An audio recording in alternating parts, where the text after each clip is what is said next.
be doing a crash course on the American Revolution and its path towards independence. But first, let's provide some context. The 7 Years' War and the French and Indian War ended with the Treaty of Paris in 1763. In the French and Indian War, the British had helped the colonists in fighting against the French. In doing so, the British government had to accumulate a debt of £150 million, and the interest ate up half of the British national budget. Whoa, that's a lot of money. Yes, myself, that is a lot of money. And that is why the British feel inclined to start making the colonists pay for some of this war. Especially since the British did technically help gain the colonists some of the land. In order to make them pay, they started enforcing taxes, like actually enforcing them this time, even though they were technically lowered. This made the colonists very angry. The reason for the colonists' anger wasn't simply because they were being enforced to pay tax, but because it was taxation without representation. Also, they didn't even believe that they needed the British's help to win the war in the first place. The first of these enforced taxes was the Sugar Act of 1764, which lowered the tax on imports, but it gave the right for British courts to try colonial smugglers, and the Stamp Act stated that all printed papers had to carry a stamp, which costed money. The colonists responded to this by boycotting British goods, and through a coordinated action, the Sons of Liberty, as they call themselves, directly acted against the British, which often turned violent in the streets. This eventually caused the repeal of the Stamp Act, but the implementation of the Townshend Act. With the Tea Act and the Townshend Act, the market for tea collapsed, leaving the East India Company to sell their tea at low prices to get the colonists to buy them. Instead, during the Boston Tea Party, many colonists dressed as Indians and threw tea into the water, equaling a modern-day loss of $4 million. Instead of repealing those acts, the Parliament actually passed more acts to punish the colonists in 1774. Later known as the Intolerable Acts, it included many laws that diminished the colonists' power of self-rule. British officials were now protected against colonial courts, and it forced colonists to house British soldiers, even in their own homes. However, instead of putting the colonists back into their place like it had intended to, it fueled the flames of rebellion. And how did the colonists respond to these new intolerable acts? Well, the leaders of the revolution asked the colonists to ignore the intolerable acts, prepare for war, and stop paying taxes. Then the First Continental Congress, with representatives of 12 of the 13 colonies, met to discuss the resistance of the intolerable acts in 1774. They also eventually signed the Declaration of Independence, but even before that, they were important in establishing themselves as something different than Great Britain, and as one governmental entity. Now time for the actual fighting. The first battle of the Revolution was when the British marched into Lexington and Concord, hoping to suppress any means of rebellion, but instead the colonialists' brilliant alarm system summoned the Massachusetts Minutemen, and they defeated the British soldiers. And this was the battle that famously had the shot heard around the world.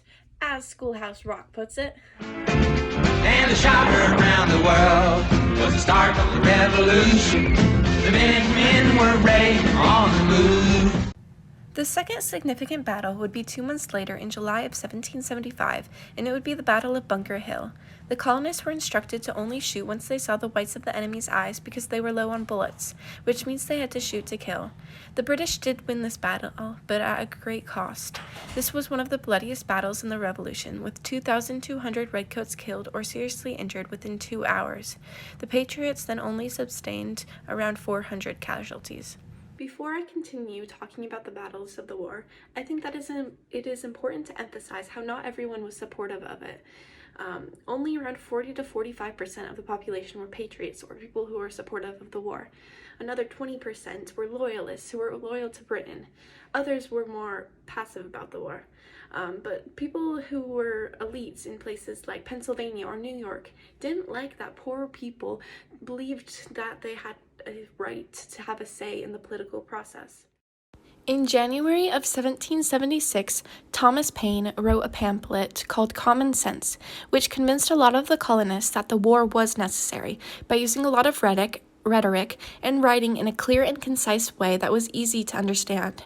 Within 6 months of Thomas Paine's pamphlet, the Second Continental Congress had signed the Declaration of Independence, declaring them as separate from Britain.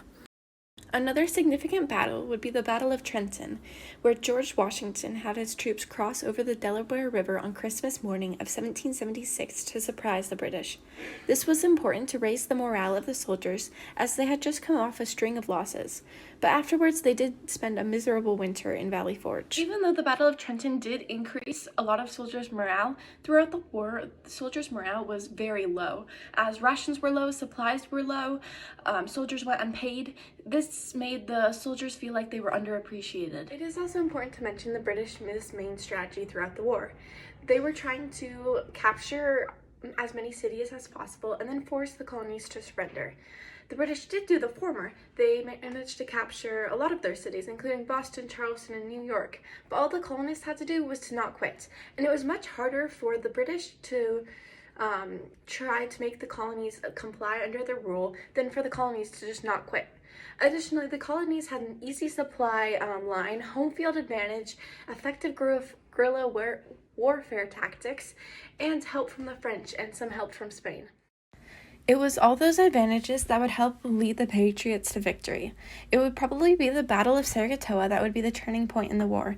It not only increased soldiers' hope that they would win, but it also secured foreign support from the French that was very much needed to help win the war. Finally, in 1781, the Battle of Yorktown is credited with ending the war. The Continental Army and the French armies marched hundreds of miles to Yorktown, where fleets of ships entrapped a major British army at the peninsula of Yorktown. This virtually ended all military operations in the American Revolution, and eventually the Treaty of Paris in 1783 was signed, officially ending the war. So then, was this revolution actually revolutionary? Well, it went from white rich men having power to different white rich men having power. And then for the groups who weren't white men, a whole lot didn't change either. Women, although they did receive some more education, ultimately a lot didn't change for them. Some slaves got to flee the country when the British did, around 15,000, and by 1804, all states north of Maryland abolished slavery. However, the British had already completely abolished slavery, so it is likely that the people who needed the protection of the government the most would have been more free if the British were to have won. But overall, it wasn't the short-term effects that made the revolution revolutionary. It was the principles of equality and liberty from a government who was run for and by the people, even if the principles weren't always followed, and the government only represented like 10 to 15% of the population. But it was also revolutionary in the idea of separating church and state and creating this idea that no one should be denied the opportunity to succeed. And overall, it was revolutionary in catalyzing change throughout the world and inspiring nations. Ultimately, it also did overthrow an imperial monarchy and replaced it with a government that was run without a king. Well, Massachusetts? How do I say Massachusetts? Well, Massachusetts, oh my gosh. Well, Massachusetts, I hate that word.